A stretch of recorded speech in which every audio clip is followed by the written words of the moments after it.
right, welcome back to the parking lot for the second round of the Cape Cod Baseball League playoffs. I'm Jason Boué alongside Ben Pope and a special guest, our first intern guest from another team, Ally Navarrete, the sideline reporter for the Bourne Braves. Glad to have you, Ally.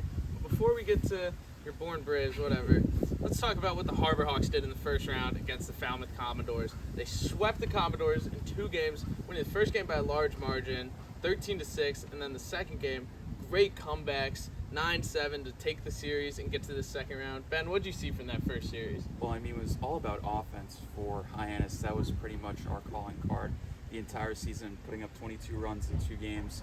That was really big, and especially in the second game, trailing 6-2 late in that contest, able to come back, scoring 7 runs, not only in the final 4 innings, but in extra innings. Well, that was huge.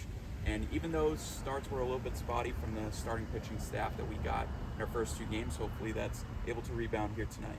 Yeah, it was a great offensive showing, especially from 2 players who really had quieted down a little bit in the season. Eric Snow in that first game hit a 2-run home run, and then Trey Lipsy in the second game was responsible for 6 of Hyannis' 9 runs, 4 RBIs, 2 hits. He was just electric for the Harbor Hawks, so it was great to see them take care of business in that first round, the higher seed, and really just get it done against the Commodores. But another team that took care of business is the Bourne Braves, the 4-seed Braves, knocking off the Cotuit Cavaliers. What'd y'all do? Yeah, it's kind of funny. It's pretty similar to what you guys were able to accomplish against Falmouth. Obviously, go to Lowell Park for game 1. Number 1 seed Cotuit has that home field advantage. Dominate, 14-8 win over the Cavaliers. Offense was just on fire. For us, we had a couple of our guys hit some homers. It doesn't really happen for the Bravos that much. We're not a team that hits for power, but Josh Crota-Grauer gets his first home run of the season, and, vibes are just great. Then things were a little bit scary there at Doran Park in game 2. The Cavaliers had a 4-0 and then a 4-1 lead for most of the game. Comes in the top 9. Bravos able to put some runs on the board, and then our 2022 playoff MVP, who returned this year, Bryce Evelyn, steps up to the plate, 1-2 count, and gets an RBI single, his first hit of the game to tie it, force extras, and then an extra innings 5-4 victory. So also able to sweep with a dominant performance in game 1 and a bit of a closer contest in game 2.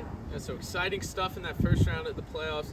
We have a stat from Codball here that the Harbor Hawks scored 22 runs, batted .343 and a .966 OPS in their first 2 games. And the Bourne Braves were right under that with 19 runs, hitting .317 and an .876 OPS. So 2 hot offenses. We'll see what happens here tonight.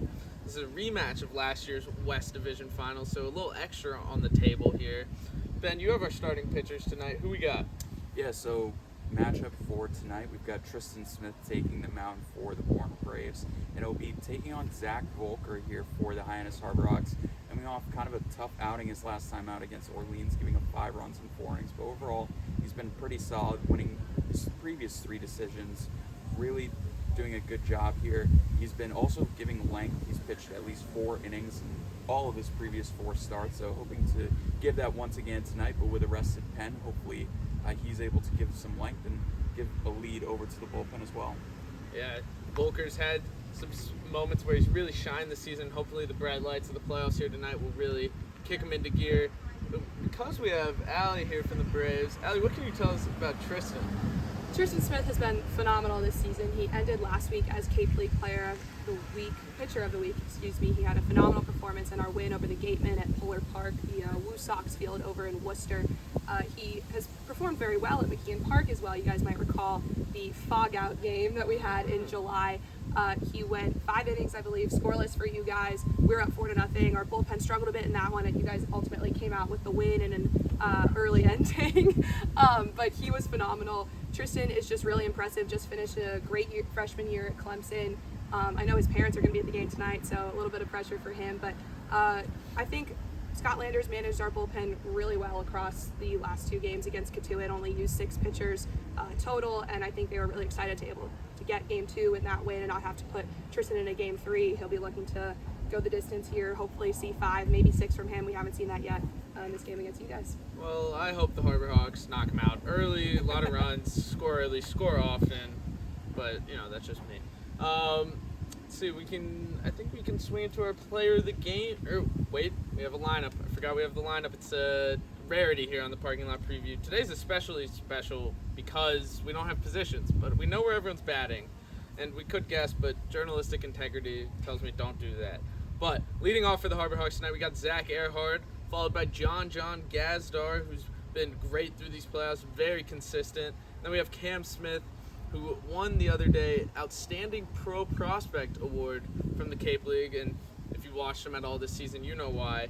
And then Brandon Ike's batting cleanup, followed by Bennett Thompson, who I know for a fact is catching tonight. That one I can say without a doubt. Then Trey Lipsy, last night's player of the game.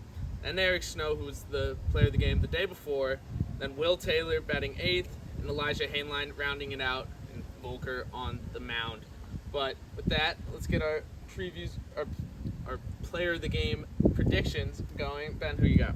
Well, we've seen two kind of players at the bottom of the lineup pick it up the last few games with Eric Snow and Trey Lipsy. I'm going to see if that trend will continue, and I'm actually going to go with Elijah Hainline. He's going to be making his first start of the playoffs so far. He's been coming off the bench so far. He's only had one at-bat so far, picked up a hit in his only at-bat. So he's batting 9th tonight, likely playing second or short. So I'm hoping to see him produce at the bottom of the lineup. That's been honestly a big part of the 2-game winning streak's success, of just contributions, just across the lineup. We've been getting production at the top with Zach Earhart and Cam Smith and John Gazdar, but also at the bottom of the lineup. So I'm hoping that Elijah Hainline continues that. I like that pick. Hainline was an all-star this season, but has struggled a little bit as of late, so if there's any time for him to figure it out, today's the day. So I like that pick. I think personally I'm going to go with Bennett Thompson out of Oregon. He's pretty new here, but he's been great so far, very consistent. Not the flashiest maybe.